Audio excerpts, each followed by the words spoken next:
જુનાગઢમાં પડવાનું રેવા દે બકા. જુનાગઢમાં તારું કાંઈ નહીં હાલે. એટલે ખોટી રીતે તું જ્યાં રહેતી હોય ત્યાં રહે અને ભાગતી ફર. હો ને?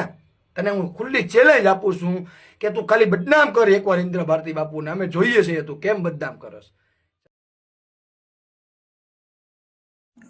તો નમસ્કાર મિત્રો, ગુજરાતી અપડેટ યુટ્યુબ ચેનલમાં તમારું હાર્દિક સ્વાગત છે।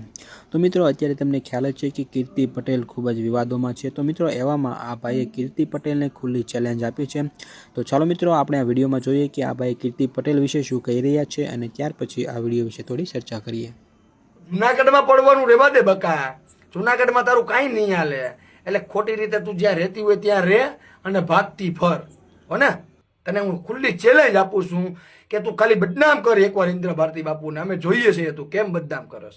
જય માતાજી, જય ભારત, જય હિન્દ। તો મિત્રો, કીર્તિ પટેલે જ્યારથી મૃગીકુંડમાં સ્નાન કર્યું છે ત્યારથી સાધુ સંતો દ્વારા કીર્તિ પટેલનો ખૂબ જ વિરોધ કરવામાં આવી રહ્યો છે।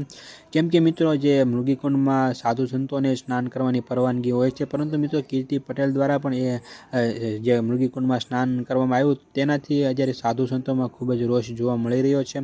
અને મિત્રો, કીર્તિ પટેલે એક ઇન્સ્ટાગ્રામમાં લાઈવ કર્યું હતું જેમાં તેમણે ઇન્દ્ર ભારતી બાપુ ઉપર પણ ગંભીર આક્ષેપો કર્યા હતા।